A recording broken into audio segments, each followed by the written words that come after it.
And it's live. Yay. We're live. Welcome, everyone. Hi, everyone. See a lot of folks here. Happy Saturday. Lots of news in Cardano this week. Lots of news. IOHK Summit coming up this week. Okay, looks good. I can see the stream going out. Okay. All right. So welcome, everyone, to the Cardano Effect podcast, episode 95. The purpose of this podcast is to take high-level developer information and projects that are occurring within the Cardano space and break them down into bite-sized, consumable pieces of information for everyday use. I'm your host, Philippe, and let's get this podcast started. Rick and myself are the hosts of the Cardano Effect, and this is our weekly live stream series. I dropped a Reddit link in the chat. If you'd like to follow along, we sort by top news stories for this week, and we cover all the latest news and events that happen within the Cardano ecosystem. And sometimes we talk about blockchain as a whole as well. We're going to have some fun in this episode. We also interact with the YouTube chat. So if you'd like to leave us comments, ask us some questions, we'll try to get to as many as possible.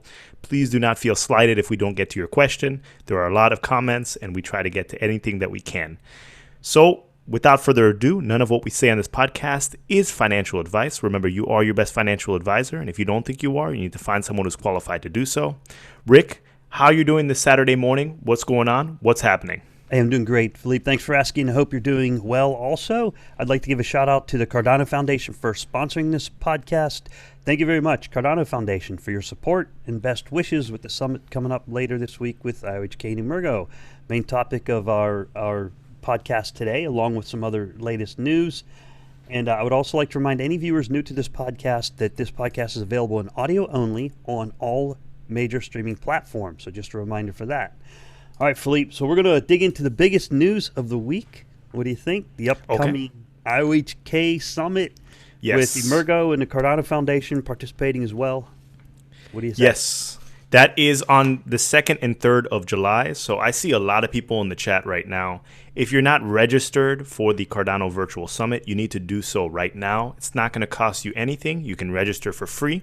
It's on 2 days, and I've seen the docket. It's a full docket. So wherever you are on the planet, you'll be able to catch one or two events. I mean, you can sneak it up into work or whatever you need to do. If you want to watch something, if you want to watch Charles, if you want to watch any of the guest speakers, please go and register. So you can go to cardanosummit.iohk.io and just register for free and help boost those stats and help support the project. So if you're not registered, please do register. There are a lot of special guests.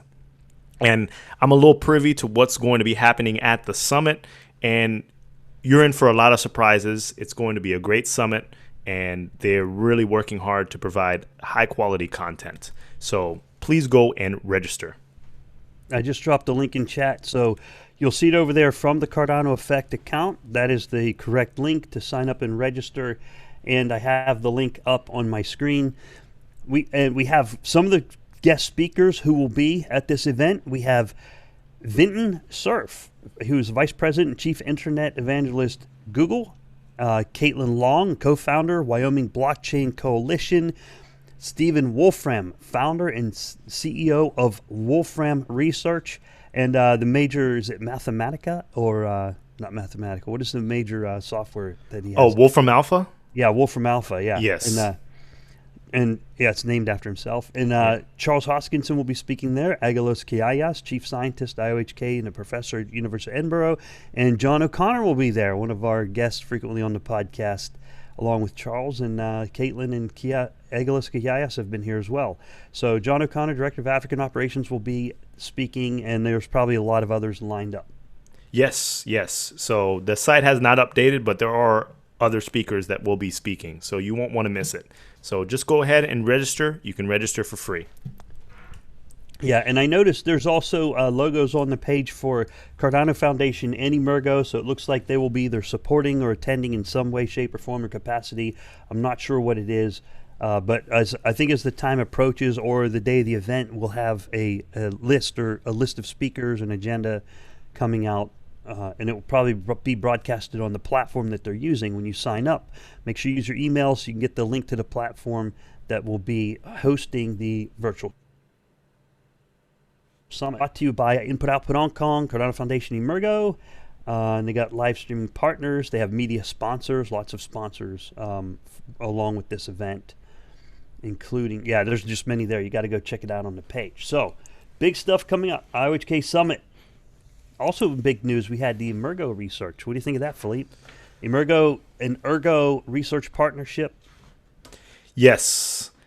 The Ergo partnerships. I think it's a great thing, because I was speaking about this last week, I believe, or maybe the week before. I'm losing track of time. But Ergo is a proof of work blockchain, which, I'm not a huge fan of proof of work projects, but they are very complete. I mean, they have smart contracts already enabled.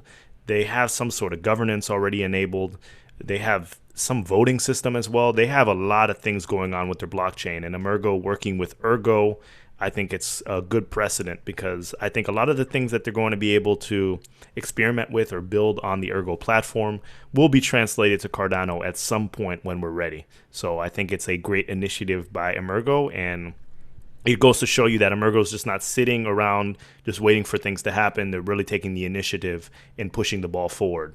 So. Yes, as Cardano ecosystem moves forward, Emergo is going to become bigger and bigger, more involved with all these things going on, and have been for a while. It takes a long time to build this stuff up. I dropped the link over in chat, so if you check out chat, I have the link to the Emergo research with the author Robert Kornacki, also previously on the Cardano Effect. Thank you, Robert, for coming on before. Maybe you can come back over again and tell us more about it. So maybe send an invite. And so there's your link to the Oracle's DeFi incentive, and it basically touches on Oracle pools. And there's a brief summary of the paragraph in there. It says, in short, an Oracle pool is comprised of a group of oracles that decide to source the same piece of data. This data may be a specific data point from a given provider, or pre-agreed upon accumulated data point from several sources, which is folded down into a single value by each oracle being posted onto the blockchain. So it looks like there will be a pool of resources for oracles to process information before posting it to the blockchain, and that would be called an Oracle pool. So great article over there if you want to read through it. It has some diagrams and description of how this is going to work and the different types of oracles they're looking at, such as the stake slashing oracle, governance voting oracles, and Oracle pools as a key infrastructure. So interesting way of collecting data, and new research out from Emergo and Ergo. And there's a lot of other activities with Emergo too. So check them out on Twitter. Yes. You'll see a lot going on over there. And I also wanted to cover one Cardano Foundation news story on their blog. You can go ahead and follow it. And we appreciate the Cardano Foundation supporting this podcast, sponsoring this podcast. We've really had a great working relationship with them. We've been privy to a lot of things that they're working on, and I think you should stay tuned. But a recent blog article came out that said that Cardano Foundation appoints Mariam Majoub to strengthen its marketing efforts. So she'll be part of the marketing team. I believe she's from Ontario, Canada. And sorry if I butchered her name. But yes, so I think it's a great little read. And I think that the Cardano Foundation increasing their marketing efforts will pay dividends to everyone within this ecosystem. And they have a couple surprises that will be coming out very soon. So just keep your eyes peeled and your ears open. So, yes. All right. Thanks for that, Philippe. Okay. Any questions in chat, please let me know. There's a few in there, such as, will there be a Goguen and Voltaire summit this year? That would be interesting. That was from Oratube. I don't know if there's going to be a Goguen and Voltaire specific summit like there was with Plutus Fest. But you can imagine there's going to be some celebrations as those technologies are released throughout the rest of 2020. And things are starting to move along very quickly. As a matter of fact, almost too quickly sometimes, but I shouldn't say that with Cardano. It's not moving too quickly. One thing I'd like to point out. Okay, a piece of news. I got some screen shares, Philippe, with the A0 and the K factor. This is going to be a big talking point today on the podcast. So, Rick, go ahead and pull those up. If you want to follow along, you can also go on the IOHK blog And basically, Lars Brunjes wrote an article saying iterating for growth with IOHK research. So you've heard Rick and I harp about the A0 value and the K factor on a couple different episodes, sometimes positive, sometimes neutral, sometimes a little negative. But the numbers are finally out. We're going to let you know how we feel. We're going to talk about it. We want to know how you feel. And yeah, we crunched the numbers. We also use Umed's spreadsheet. Shout out to Umed for making a great spreadsheet, but you can really dive down into what it's going to mean for stake pools as we hit the Haskell mainnet. So, Rick, if you want to do a screen share, or I can start talking about what the article said, it's up to you. Yep, I will start off with the K value Okay. and then the A0 value. However, keep in mind they don't sit in a vacuum. The two values affect each other. So along with other parameters on the network, let me throw the screen share up there real quick here. Make sure I get it right. Looks like I do. Okay, there we go. All right. So the initial K values launched at 150. This is a poll I ran on Twitter asking for people's inputs. Now keep in mind, Lars Brunjes released an article, and Kaizen Crypto did a follow-up video where he gave a description of Lars's audio. So well done to you, Kaizen. Thank you for that. And these parameters are the initial parameters with the anticipation that they will rise over time and subject to a community vote. So the initial Cardano mainnet K parameter, the value will launch at 150, meaning the optimal number of pools is 150. And in this poll, out of 500 votes so far, there are 29% said it's too low, 26.8% said it was just right, and only 2% said that it was too high. Of the three options, too low, too high, or just right. So it seems like it leans on the too low, but it's too close to call. Between 27 and 29%, that's really close. It's statistically probably a tie between just right and too low. So it does lean on the low side. However, preface this with, as Lars put out in his article, that we plan to start low and gradually rise over time in conjunction with community votes, but that's the general plan. All right, so there's that number, K equals 150. Also throw in there A equals 0.3. We'll take a look at that one in a minute. Philippe, and what are your thoughts on this so far? I'm kind of okay with it. But skeptical a little, but also okay. Yes, I mean, I made a video on my personal YouTube channel talking about what my ideal K factor would be, and I said it was 100. And because I chose such a low K value because I wanted IOHK to prioritize enterprise level pools rather than smaller pools, like Rock Pi pools. I wanted to have enterprise solutions for Cardano. So the 150, I'm actually pretty happy about that K value. Given the metrics and given the calculations that I've done, I think 150 is a sweet spot, and I think it's a great starting point for Cardano. And of course, this could increase over time.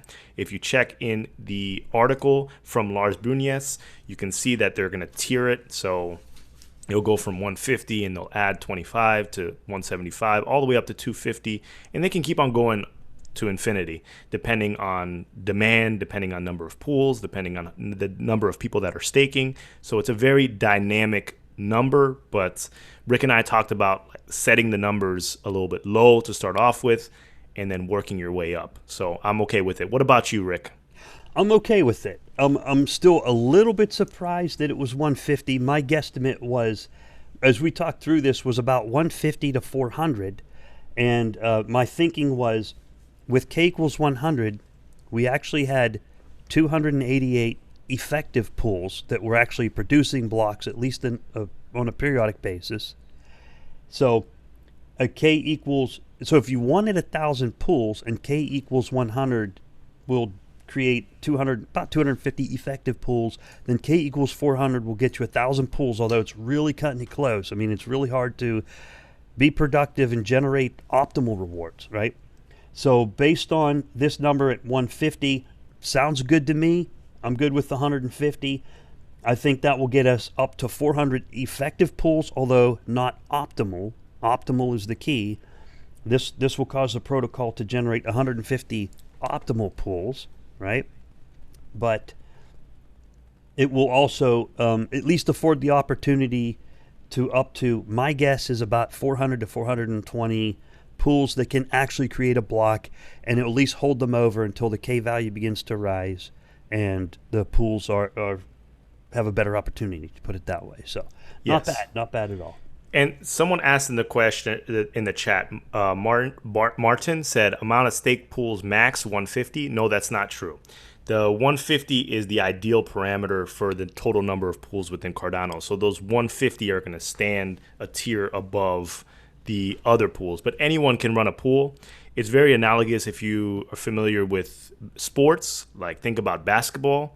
You have the NBA, which is the main league, and then you also have the G League, which is another league that's smaller than the NBA, that doesn't have the talent pool that the NBA has. And the minimum salary for the G League is smaller than the actual NBA. And you can compare that to any sport. There's the main league, and there are also little minor leagues, and that's the best analogy I can give to you. But anyone can run a pool, but you'll want to be into that 150 in order to run a viable business, in order to try to get the maximum amount for your work, your time, your effort. That number 150 is key. Yeah, and that's, keep in mind, that is optimal rewards for everyone. So if everybody is staked to the 150 most optimal pools, that means maximum rewards. That doesn't mean, based on what we saw on the ITN, that is not what actually happened. Okay, we had K equals 100 and ended up with, like I said, 280, and then probably 500 or 600 pools running on a regular basis.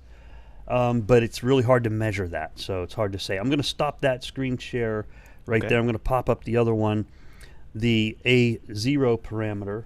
Okay. Or A0, A phi.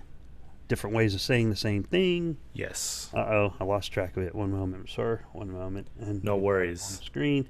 And if you got any questions, comments, or inputs, please let us know in the chat.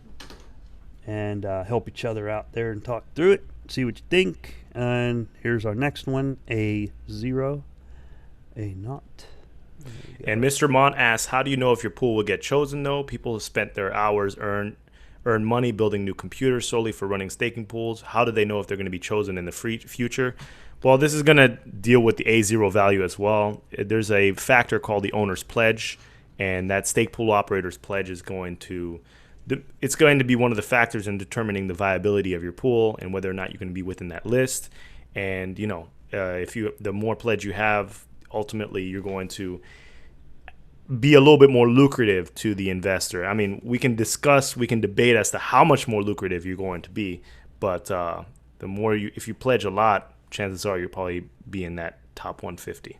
Yeah, and the term chosen, how's it chosen? Will it be chosen by the market and the delegators? That's who chooses. The market and the delegators, and how desirable you can make your pool, how attractive you can make the pool, that is going to decide. So it's up to the pool operators, and it's also up to the delegators to be chosen. Now on the ITN, there are delegations from the Cardano Foundation and from IOHK to pool operators. I don't know if that's going to happen on mainnet. It might happen to Bootstrap. It might happen to start up the pools. I don't know. I just thought of that and said, well, it happened on ITN. Maybe it'll happen on mainnet. I have no idea. Maybe one of you guys know, but A0 set to 0.3. Now this one, I'm going to have to take the critic on this one, Philippe. I think 0.3 is too low, just my opinion. However, I got to caveat that. The scientists ran the models, and I am a big fan of models. If you can model something correctly, you can know the best answer or have a really good idea of the best range of options. So I think it's a little bit on the low side. I was estimating about 0.35 to 0.7, okay? But I did also mention before, it's better to start on the low side and work your way up, because the reverse of that could be more painful. So I still think it's a little low. I was leaning a little bit higher than that to So what's the effect, right? So the higher the A0, what does that do for us? Well, it secures the blockchain, right? The higher the A0, the higher pledge is required, the more difficult or the less lucrative it is to do a Sybil attack by splitting your stake among more pools. But the benefit, you always got to look at the pros and cons. The benefit to having a low A0 means that people can run an effective pool with a lower amount of pledge without giving a massive amount of advantage to the pools that have a larger pledge. So for a starting point, it's probably okay. A little low for my taste. Philippe, what are your thoughts, sir? It's very low for my taste. I think that I ran the models, and to me it looks a little atrocious. I'm just going to be honest with you. A0 at 0.3. We haven't moved to the spreadsheet yet, but if you plug in these numbers, the A0, the row value, and also the K factor into the spreadsheet, you start seeing how much is required from an owner's pledge in order to boost the ROI or ROS. They use ROI in the blog article, but return on stake for the pool operator. So in essence, in layman's terms, the owner's pledge is putting money where your mouth is. Rick runs DIGI, I run Scar. When we go to the mainnet, we'll have the option to put our pledge or put our ADA to secure our pool. And over time, that ADA becomes a locked or fixed amount. If you remove any of the ADA, all the delegators within that pool, within that given epoch, are not going to receive rewards. So owners or stake pool operators should be incentivized to hold ADA within their owner's pledge. If you put a large amount of ADA, you are subject to market forces, meaning that if this goes to another bull run, the stake pool operator, if they still want to continue their pool, they're going to have to leave that ADA trapped in while you're cashing out, while you're living your Lambo dreams and this and that. That stake pool operator still is going to continue their business. So you have to incentivize that stake pool operator to keep their ADA pledged to their pool. So if the A0 is very low, coupled with the K factor, what happens is that you need a tremendous amount of ADA in order to increase the ROI or ROS for a certain pool. And it's so much so that you won't even start seeing benefits to pledging unless you are pledging at least maybe 1.6 million for the first tier, and then it jumps up to 6 million, and the returns on your investment or the returns on stake are like 0.01%. So you're telling me that people have to pledge millions and millions of ADA for a return of an extra 0.01% or 0.02 or 0.03. It's very nominal. So it's almost negligible, but at the same time, you need to delegate. You need to have an owner's pledge in order to be part of that 150, but you're not compensated for locking up that tremendous amount of ADA. So those are my thoughts. Yeah, I have to agree with that. I think these numbers, I'm going to stop the screen share now. These two numbers combined, K equals 150, fine, but combined with the A equals 0.3, it kind of creates a no skin in the game scenario, not too much skin in the game kind of scenario. And I've just seen, I'll do another screen share in a few minutes, like once they took the incentives off the Jormungandr testnet, the ITN, the network went to crap. Right now it's not running very well. I mean, it's okay, it's still running, it's still pretty much invincible, but it is not in the best shape either, because the incentives were kind of pulled out. We did have a question in chat. What is the percentage going to be? The percentage on mainnet is going to be about 6.5% because of the number that is set to 0.22. Is that which number was that? P? That was the row value. I think it's okay. Yeah. Yeah, so the 0.22 number parameter will cause about a 6.5% annualized, in general, optimal staking parameters, and it can be a little bit higher or a little bit lower, but that's approximately what it will be. And a really cool and interesting thing, I need to put the link, I'll put the link down in the description to Lars Brunez's paper, that the effects of what that parameter does and how it affects the percentage overall. But it does cause about every 4 years, approximately, you'll half of the reserve ADA will be expended. And Lars explains that very well in his blog post. So definitely read up on that blog post from Lars Brunez. So yeah, every 4 years, half-life will be expended. So yeah, my take on that is K, good, A0, kind of low, combination of the two, I'm all right. I'm okay with it. I mean, we'll find out, right? It'll be okay. Yeah, it'll be we'll okay. find out. But the thing is, that opens up the opportunity for pools like one PCT to just hammer the mainnet. Yeah. Like, because if there's no skin in the game, Yeah. You might not have a Sybil attack, but you might just have a bunch of pools that are like, let's just throw some pools out there at a really low percent, just slap them up there, and yeesh. So who knows? I don't know. We'll find out. It'll be okay. The good thing is the parameters are adjustable. So if you see things starting to derail, it can make a little adjustment and get it back on track, right? Yes. Unlike some cryptocurrencies, if they start to derail, well, they're kind of stuck that way. But at least in Cardano, we can adjust it. That is true. With the community vote. That is true. But, at the end of the day, if you adjust the pledge that you have in your pool also kind of resets. So you're going, we're adjusting upwards in the future. Let's say we adjust upwards, we change the A0 value as time progresses, and then people decide they want to pledge more to their pool. All of a sudden, all the delegates within that pool are going to not receive rewards because the owner's pledge changed.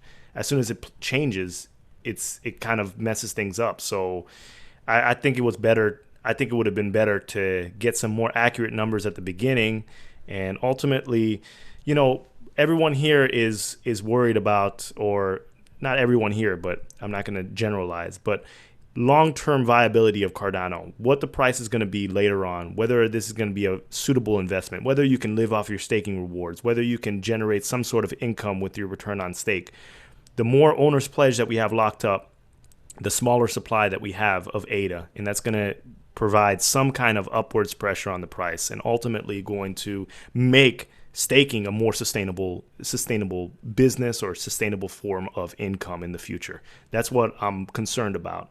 And if we have it too low, like you said, it's going to be diluted with pools that are not putting their money where their mouth is, and the liquidity is just going to be sloshing around. People are just going to be jumping in and out. Operators will be selling their ADA at every single bull run. And, I think we should have a little bit more, things should be a little bit more locked at this point. You should have a little more security by raising the A parameter. That's true. Because that is the security factor. The lower that number is, and Lars and Kevin were on the podcast with us, and they explained this very well. But along with that, I do have to say, I do put a lot of trust in the scientists. I have confidence in them because they ran the models 1 million times. So they ran 1 million different parameter sets through models multiple times, multiple pools, multiple parameters, multiple times to try to find the best starting point.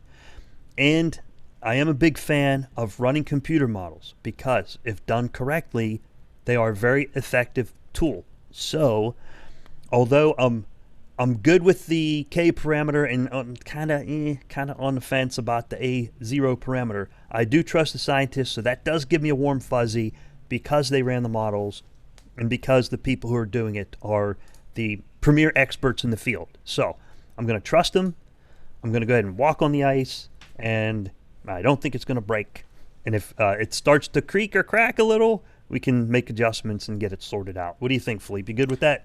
Sounds like a plan. Sounds like a plan. Yeah, so the next piece I was going to hit on here is the Jormungandr testnet. What happened, guys? Come on, pool operators. What's going on out there, bros? I know I slack off sometimes. I slack off a little, right? But I have Pool Tool up right now. I'm going to screen share that, all right, Philippe? Go for it. Okay, now this is a little bit of a community bollock, and I'm guilty of doing things wrong too. I screw things up. I adjust my time to compensate for network and all that kind of stuff. But that's not what we're about to see here. So let's take a quick look. We had a vote, and we'll talk about the vote next. We had a vote, the pool operators, should we continue Cardano ITN? And the vote came out at, so right now it's at like 94% of the pool operators voted to continue the ITN.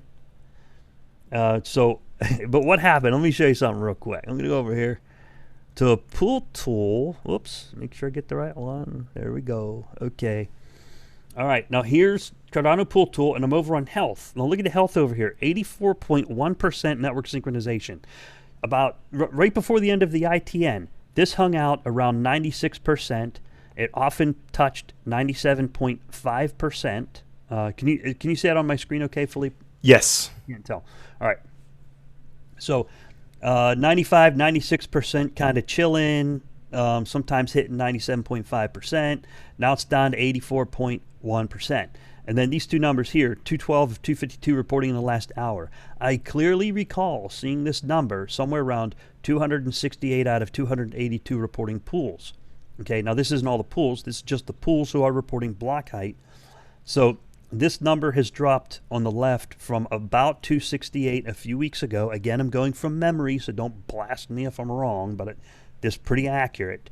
200 down from 268 down to 212 reporting. So there's a little bit of a drawback, and down from about a 95 to 96% average to 84.1%.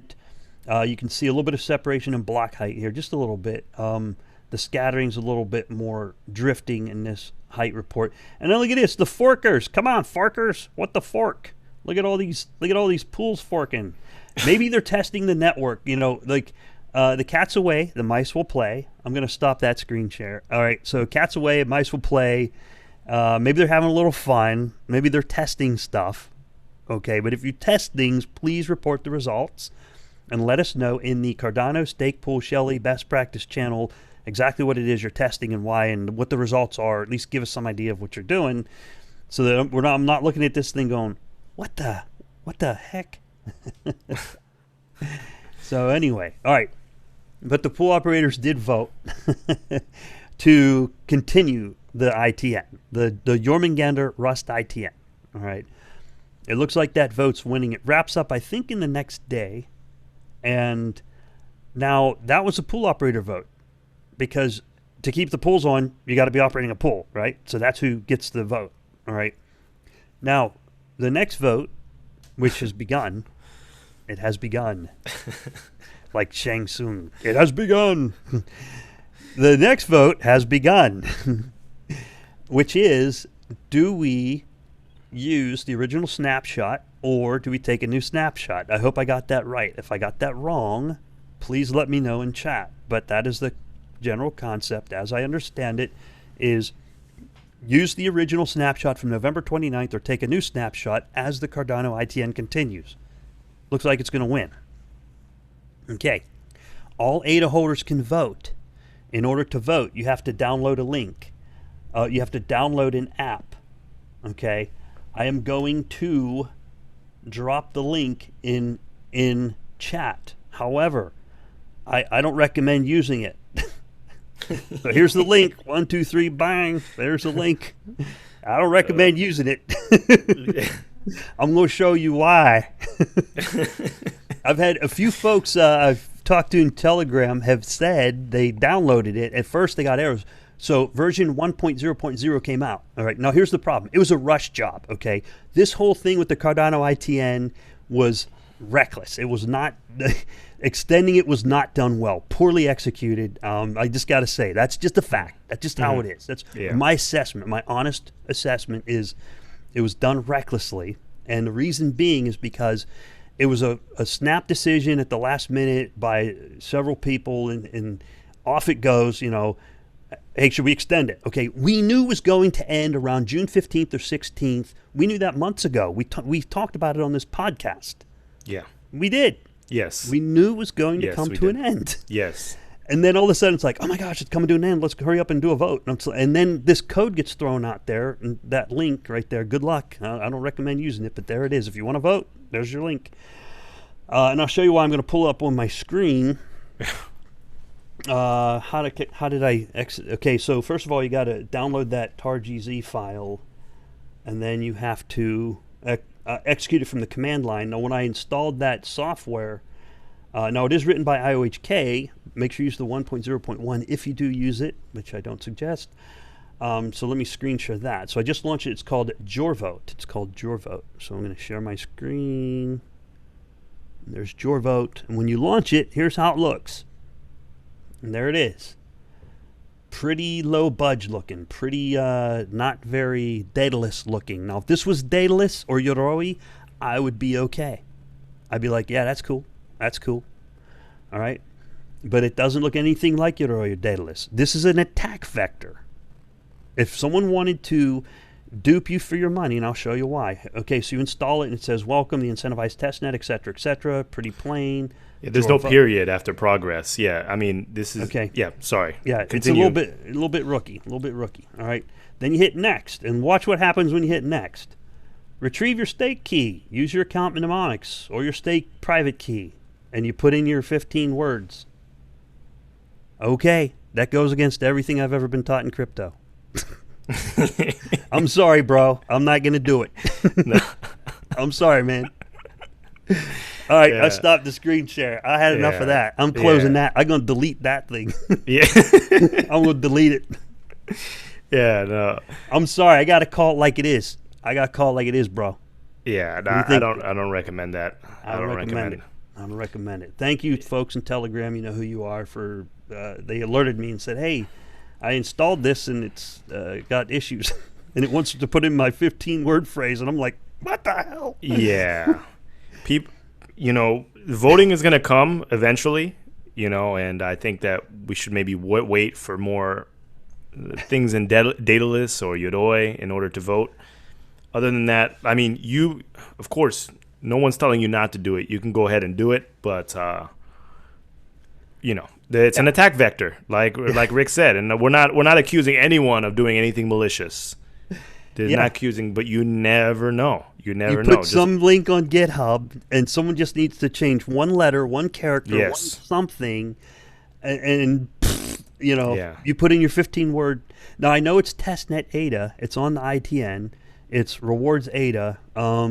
It has limited, there's limited harm you could do, but the fact that it's teaching people bad habits. Bad habits, yeah. I would never recommend that. Yeah. I would never recommend it.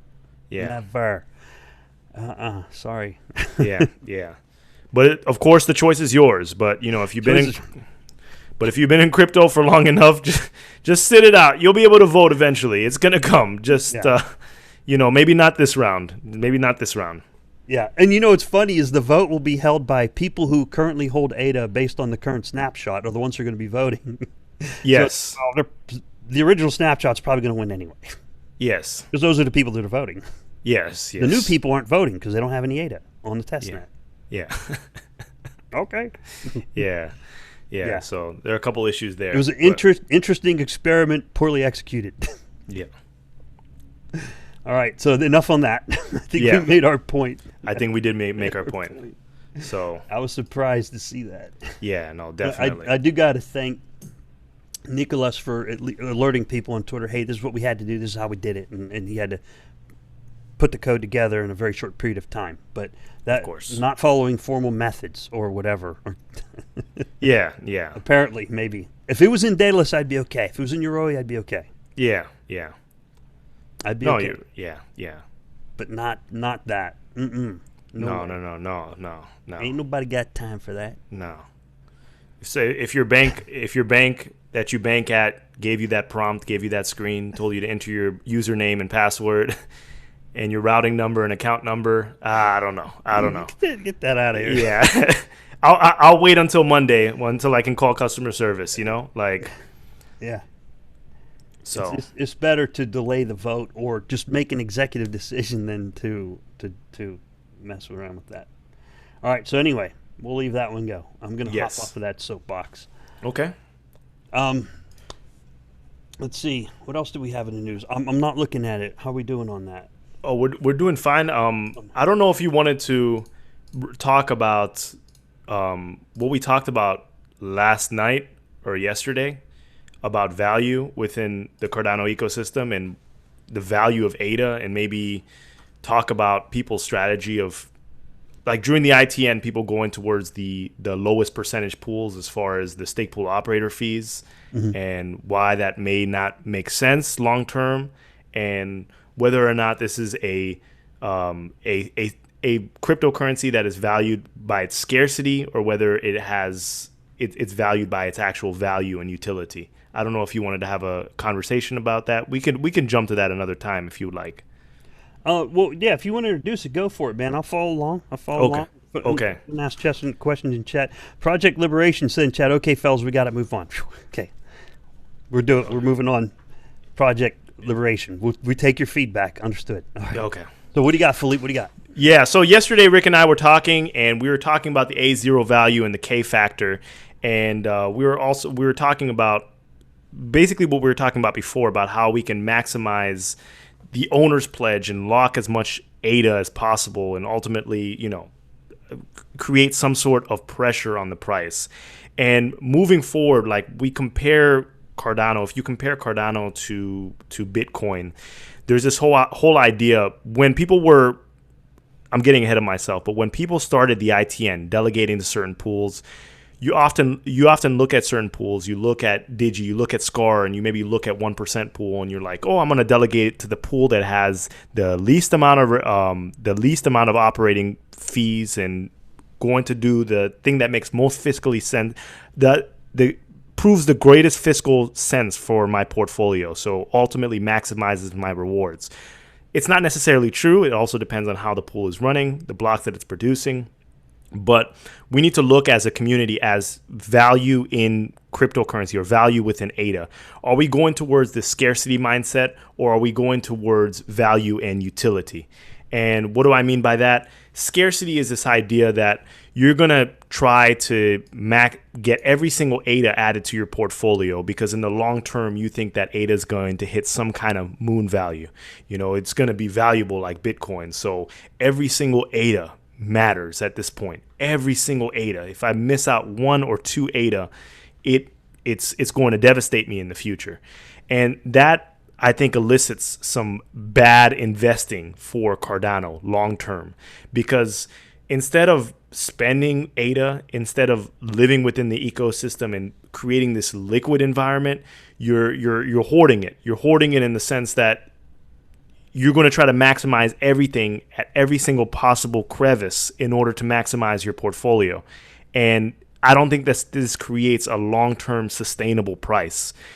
I asked Rick yesterday, would you be happy if ADA went to some kind of moon value, let's say just some astronomical value, if it was like $10 or something in the future? I'm not saying it's going to be, and then it dropped back down to $1.50, or would you rather have a sustainable price with a few dollars that lasted for years upon years upon years, and then you could rely on your staking rewards epoch after epoch after epoch? There was some kind of price stability because people were spending their ADA within the ecosystem, investing in the ecosystem, investing in stake pools, delegating to stake pools they believed in, and overlooking this sort of, oh, my pool is charging 1% versus this pool that's charging 7% or 10%. I don't know. I'll pass it over to you, Rick. I'm kind of rambling, getting ahead of myself, but no, I totally agree with you on that. As we had that discussion, so if you guys recall, I'm a fan of Dr. Stephen Covey. Okay, the person who wrote Seven Habits of Highly Effective People, and in his book he describes 2 approaches for businesses. There's the abundance mentality and the scarcity mentality, and it affects how people make decisions based on resources and how they make their business decisions. And if someone uses the abundance mentality, they make the assumption, or they use the presumption, that resources are abundant, customers are abundant, and there's just a bunch of materials and supplies, and they make their decisions based on that, and they tend to be a little bit more successful than the people using the scarcity mentality. In the scarcity mentality, the approach is there is a limited number of resources, there's a limited number of customers, and they make the businesses make their decisions based on the scarcity. All right, so that's why I like the Cardano approach better, because it appears to me to be the abundance approach, whereas Bitcoin tends to lean towards the scarcity approach. People often say Bitcoin has value because of the scarcity and the immutability, and I agree that those are good properties of Bitcoin for Bitcoin, and that works for Bitcoin. But I more agree with Philippe's approach with Cardano, because if you go for higher liquidity, higher utility, better transactions, more functionality, greater usage, then that is the abundance approach, and that's where it'll have value because it has use, utility, and still also has the immutability properties and also has the security properties yet not a scarcity problem, because the scarcity does become a problem if that approach is continuously used. I mean, most of the Bitcoin transactions right now are trading bots and exchanges and rich people trying to rip money off from other rich people, and a few new people coming in to try to get in on Bitcoin or some type of cryptocurrency. But if anyone's new to cryptocurrency, it's kind of harder to make the selling point for them to purchase one Bitcoin versus one Ethereum or one ADA or one Tezos, right? Yeah. They're a little bit more affordable, and you can look at it and go, oh, well, that's supposedly a better technology at a better price, and there's more available. And I don't know, man. I think I like the abundance approach, Philippe, and I like your philosophy. I think you have the right approach. The liquidity is probably more important. Yes. That's key. That is key. Yeah. It'll have more use over time. Yes. Yeah.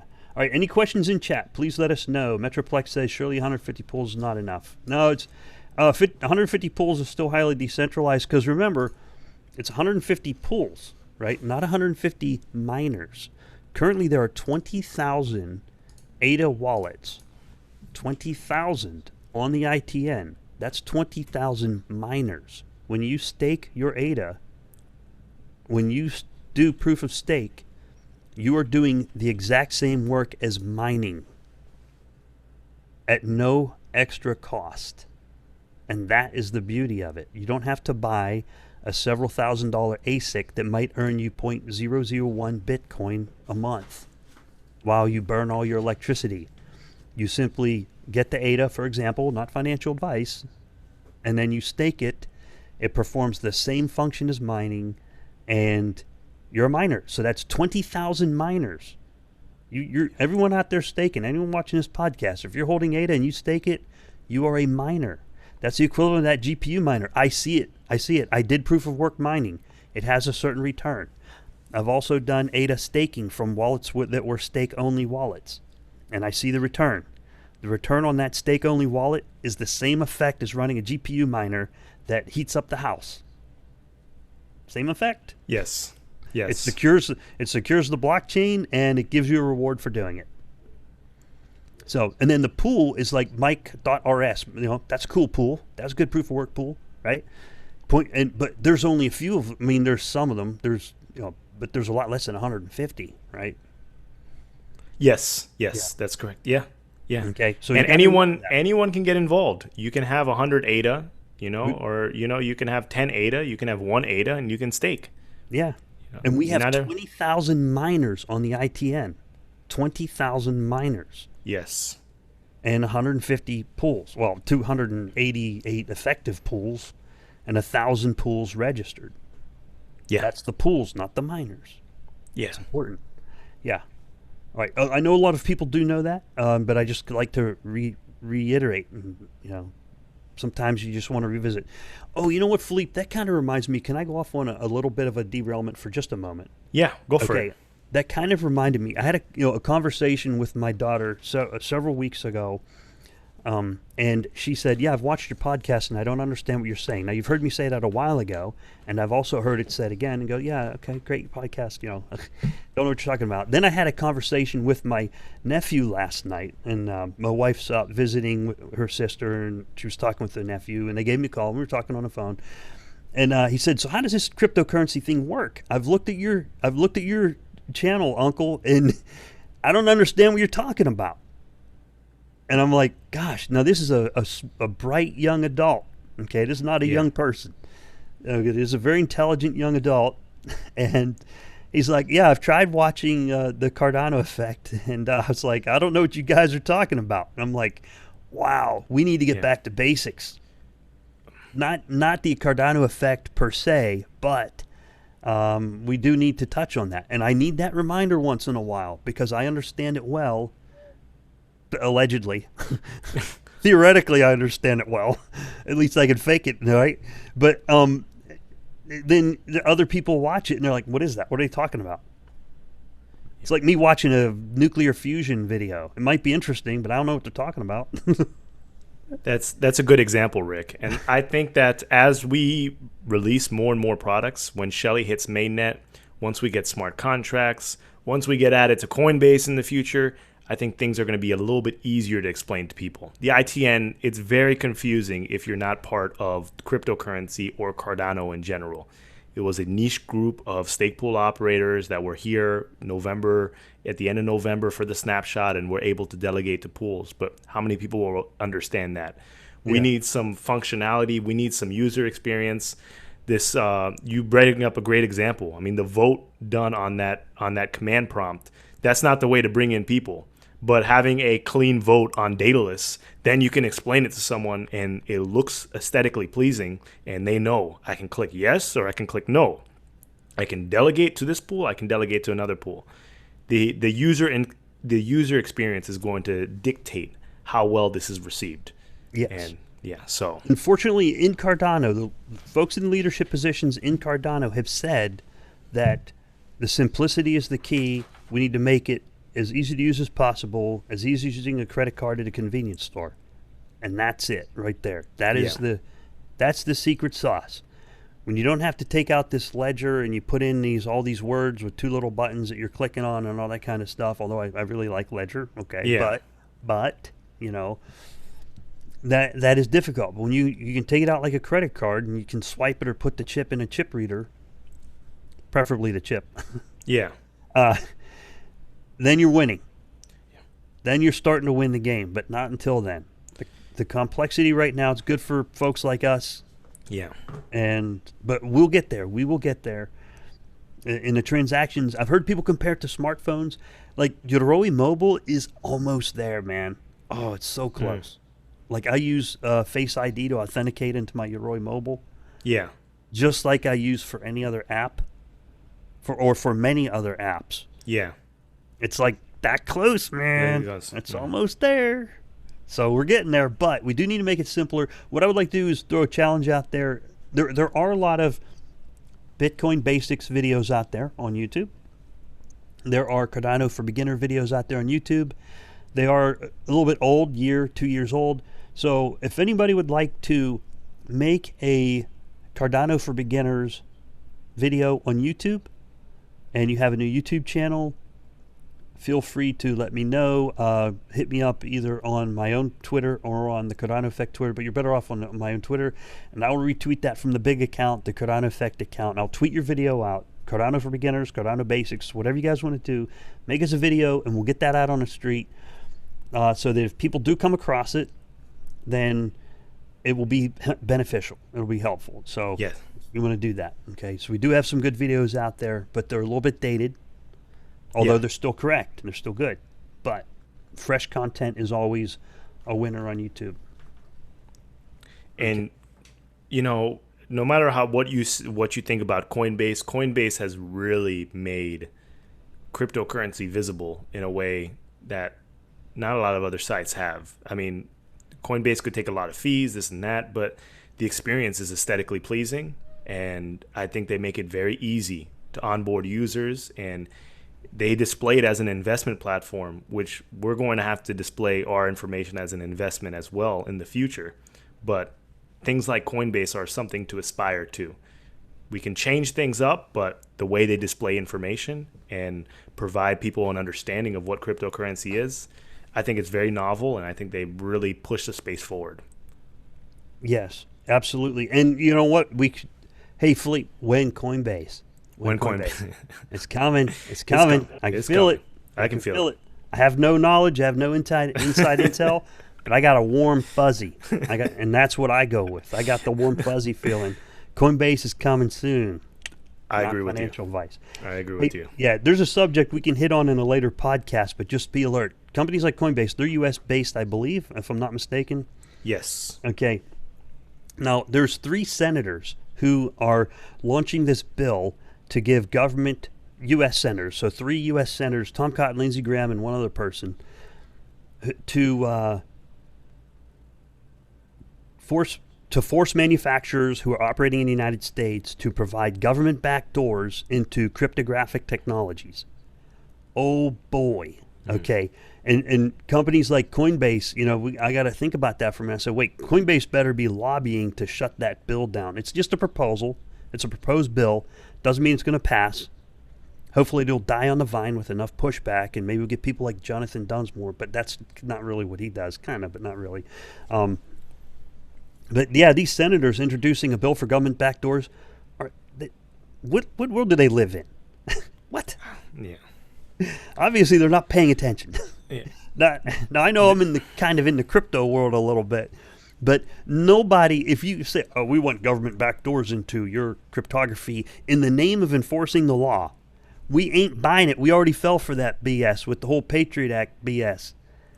And the problem is, if the U.S. gets away with it, other countries go, they got away with it. Maybe we could try that too. Rick, the U.S. wants their tax money, so I'm sure they're going to push it hard. And yeah, well, it's not to get taxes. It's under the guise, which we all know is fake. It's garbage. To stop criminals who are using blah blah blah. Yeah, okay, these cryptocurrencies are global, and the only way you can, and the technologies are global. And the only way to shut them down completely is to attempt to shut them down. It will fail. Is to do a global effort, right? Yeah. So, yeah. Hopefully, I think it'll probably get killed. I mean, it really needs to die. The fact that they proposed it in the first place makes me go, I can't trust you. That's what it tells me. Can't trust them. Yeah. If they propose a bill saying we want a legal government backdoor, okay, well, the only thing that can make it legal is that bill that you're pushing, which tells me that your judgment is flawed. And so if you want to catch bad guys, go do the hard work. Go catch the bad guys. just in case something asinine like that passes, make sure you understand how to take control of your funds, how to use Daedalus, how to use Yoroi, because there will be pushback and things will go back and forth and maybe it will be eliminated in the future. But you don't want to be the people or the person that has their crypto, when it's extremely valuable, stuck on some exchange that all of a sudden is subject to some government audit or IRS audit or whatever the case may be. And then your account gets flagged and your money gets stuck. There are going to be DEXs in the future. There are going to be ways in order to move money in and out of crypto. And I'm not advertising anything illegal whatsoever. You still pay your taxes, but just have autonomy over your funds. Download that Daedalus wallet. Purchase a Ledger Nano S. Just understand how to hold your cryptocurrency, whatever cryptocurrency that may be, because it's important. You just don't want to be that person that gets left behind. And I'm not saying that law will pass, but you just never know anymore. Yeah. And if you want to be able to read the display really well, you got old eyes like this, you get a Trezor. Yeah. Yeah. Okay. All right. So it looks like we are approaching the top of the hour. I hope we covered everything well. Let's. I'm going to try to get some questions in chat. Okay. I noticed a few people commented on the latest version of Jormungandr 0.9.1. It is a little bit more resource intensive. I've also seen people comment in Telegram that it does get stuck block heights. I agree. I observed that. I had to make some tweaks to the TCP/IP stack to get. I had one node, a passive node that I brought up to test, and it got a laggy block height. It would lag. One of them would lag a little bit. Not the main nodes. The leader nodes that are running on the original hardware, those are fine. They're still doing what they're doing. But yeah, so Jormungandr 091, we're seeing a little bit of more resource intensive. So if someone asked about that, people are observing that. I noticed it is extremely network intensive. All right, so I had 5 Haskell relays running. The network consumption was 18 kilobits per second. Very lightweight, very effective. Staying in sync. Very low memory usage. 2 Jormungandr nodes, which perform the function of both the core and the relay in one node, we're using 20 megabits per second. 20 megabits per second. That's a lot. Yeah. I don't know if that just started happening. I just said, I brought this 091 up. Let me take a look at the network, and then I saw it was really high. So I don't have a direct one-to-one comparison with the 08 series node, but I do know the 09 series node is using a little bit more on the resources, and it's not that much. It's not enough to cause an effect. Some of them do have a little bit of block lag that you have to adjust for. You got to tune the network a little bit. Okay. So yeah, good question there. I appreciate that. Thank you very much. Any other comments in chat we want to hit on? We are at the top of the hour. Let's see.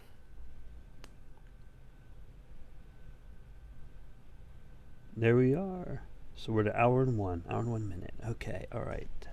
Okay. Yeah, 20 Elite Trends, that was 20 megabits per second for two Jormungandr 0.9.1 nodes set up in a normal configuration, but passive, not leaders. It doesn't really matter. Yeah, it was using a lot. It's not a matter when you got gigabits. 20 megabits doesn't matter. Yes. Yes. I just noticed the comparison is it's a lot more than Haskell. Oh, and Homer ran a transaction load test this morning. Thank you, Homer.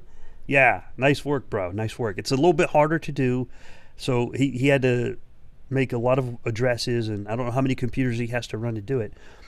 But he did crank out on the HTN this morning 20,000 transactions in 1 hour, and the memory stayed lightweight. So my node rose from 436 megabytes memory to about 700 megabytes memory after getting hit with 20,000 transactions in 1 hour, which is really, really good. But you could see the mempool rise up and then drop, and then rise up and drop, and it was beautiful, man. It's beautiful. Wow. Oh, that's great. Awesome. That is awesome. Awesome. Yeah. Haskell is looking fantastic. So we got a lot to look forward to. I mean, it took the punishment. It only comes out to 5.5 transaction per second, but you got to understand it was not a transaction per second test. It is very hard to do that kind of a test. One person with a couple of nodes cannot do that because it's limited by how many computers you're running these scripts and looping the script and da-da-da-da-da. The limitation is not the network, okay? You can run a pretty powerful computer, and the limitation is still the computer because it has to do crunch, crunch, crunch just to generate a transaction, right? Yes. So it takes multiple computers. So many, many, many people are going to have to run loops and just to hammer the network with transactions. Now, the good thing is the mainnet right now, the average transactions per day is about 4,000 to 5,000 transactions per day, with some spikes up to about 7,500 per day in the past month.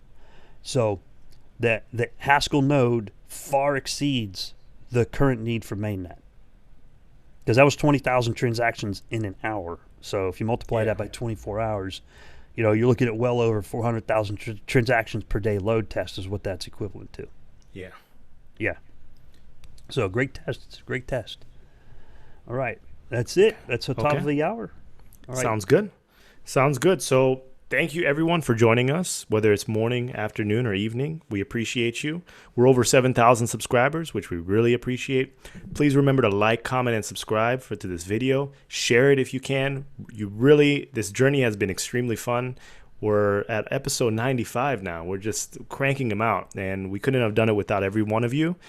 Please remember to sign up for the IOHK Summit. I'm going to drop the link right below. And it is a free summit, and it is happening next week. So best believe that there are going to be a lot of news stories that come out next week. And I've seen the docket. There are a lot of speakers that are speaking, and there are going to be a lot of surprises. So please stay tuned, and hopefully we can do some kind of live stream next week on the weekend and recap what happened during the summit. So that should be fun.